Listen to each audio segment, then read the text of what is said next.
Nanomachine, Bab 270.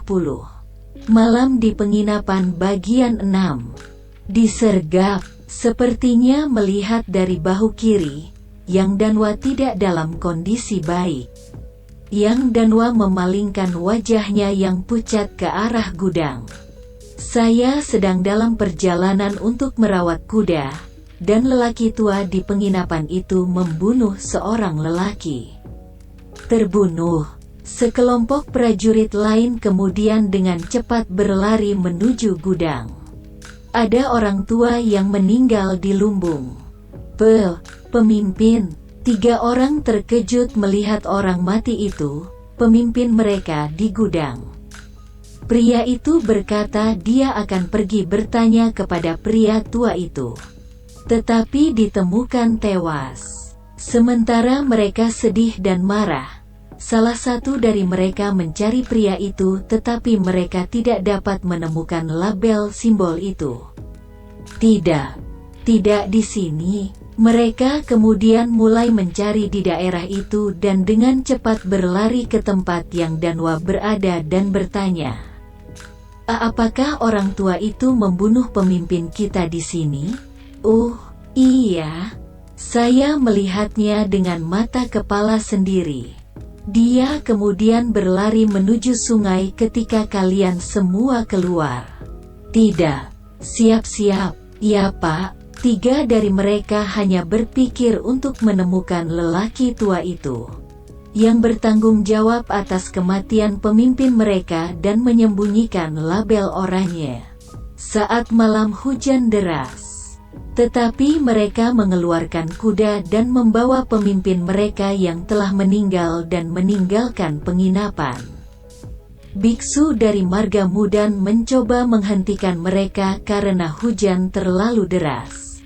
Tetapi tidak berguna. Mujinja tampak tercengang dari apa yang terjadi dan menggelengkan kepalanya. Demi Tuhan Yang Maha Kuasa, bagaimana ini bisa terjadi? Dia telah mengenal lelaki tua itu selama bertahun-tahun. Tetapi dia tidak percaya bahwa lelaki tua itu sebenarnya adalah seorang pejuang yang kuat dan membunuh salah satu tamunya. Mereka juga berpikir untuk mengajukan pertanyaan kepada lelaki tua itu. Jadi mereka juga berpikir mereka sedikit beruntung. Dia kehilangan terlalu banyak darah. Aku harus kembali ke kamarku dan mengistirahatkannya. Ya, tentu saja. Yowun membantu Yang Danwa di dalam ruangan, dan salah satu biksu dari klan Mudan berbisik kepada Mujinja. Apakah kamu melihatnya, saudara? Petik 2. Ya, ini topeng kulit. Mereka menyadari Yowun memiliki topeng kulit di wajahnya. Tidak mungkin mereka tidak akan mengenali topeng kulit yang sedikit terpelintir karena hujan. Apakah menurutmu mereka sebenarnya berada di balik pembunuhan pria itu? Dan mungkin pria tua itu? Saya kira tidak demikian. Kenapa? Seorang biksu bertanya kepada Mujinja dan biksu lain yang memperhatikan Yowun dari dekat dan pedang Danwa berbicara. Kakakmu benar. Keduanya menggunakan pedang. Tapi orang mati itu memiliki luka pedang. Tapi meski Yowun bukan tersangkanya, bukan berarti dia tidak curiga dengan topeng kulit. Sword Creek ini adalah tempat rahasia. Mujinja kemudian melihat ke langit malam dengan hujan lebat dan gemuruh bergemuruh. Sepertinya angin bertiup kencang melalui Sword Creek lagi. Keesokan paginya, hujan deras berhenti seolah-olah tidak pernah hujan. Burung-burung berkicau dari segala penjuru. Dan sepertinya tidak akan ada lagi hujan. Itu adalah kabar baik bagi mereka yang berencana untuk pergi.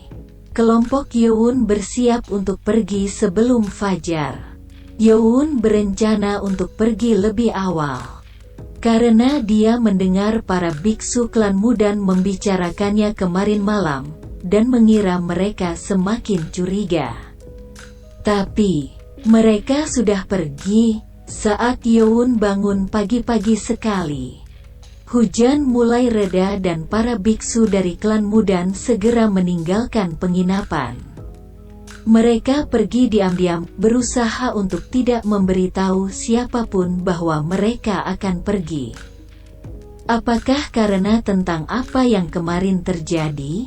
Setelah kejadian tadi malam, Youn dan biksu dari marga Mudan membangunkan staf dapur agar mereka bisa menanyakan siapa lelaki tua itu. Aku tidak tahu apa-apa, Tuan. Saya mengatakan yang sebenarnya. Berbeda dengan lelaki tua itu, staf dapur hanyalah lelaki biasa yang belum mempelajari seni bela diri apapun. Yang menarik adalah lelaki tua itu menghilang sekitar 5 hari sebulan yang lalu dan kembali. Dia memang tampak aneh setelah itu, tapi orang tua itu awalnya aneh dalam banyak hal. Jadi staf dapur mengira itu bukan masalah besar. Youn kemudian menyadari bahwa pria yang menjadi lawannya telah datang ke penginapan ini sekitar sebulan yang lalu, berpura-pura sebagai orang tua. 5 hari itu mungkin adalah hari bagi pria itu untuk membuat topeng orang tua yang sudah mati. Namun setelah mengetahui bahwa mereka menyadari lelaki tua itu telah berubah sebulan yang lalu, para biksu dari marga Mudan menjadi murung.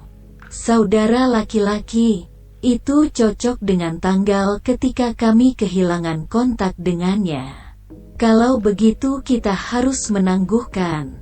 Youn mengira ada sesuatu yang terjadi, setelah menyadap pesan telepati mereka. Rupanya kepergian cepat mereka terkait dengan apa yang mereka katakan.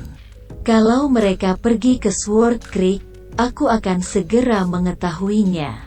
Youn merasa dia akan tahu. Saat dia menunggu di luar gudang, tetua keempat yang Danwa dan Hubong diam-diam keluar dari penginapan. Mereka membawa makanan dan udara yang mereka dapatkan dari dapur. Yang Danwa masih pucat karena lukanya. Apakah kamu baik-baik saja? Maaf, Tuan. Tapi saya bisa melakukan bagian saya. Jaga dirimu baik-baik. Oke, ya Pak. Yang Danwa merawat kerusakan internalnya dengan bermeditasi sepanjang malam. Tetapi luka di bahunya terlalu parah. Setidaknya bahu kiri, yang memungkinkannya menggunakan bilahnya. Hubong, yang sedang tidur, dapat mengetahui apa yang terjadi setelah diberitahu oleh Yang Danwa di pagi hari. Aku akan mengeluarkan kuda. Kamu lakukan itu. Letnan Hubong merasa menyesal bahkan tidak menyadari apa yang terjadi dan menundukkan kepalanya. Dia kemudian menatap matanya dengan Munku. Tapi Munku langsung tersipu dan berbalik untuk menghindari tatapan mata dengan Hubong. Hubong menyeringai. Dia melakukannya.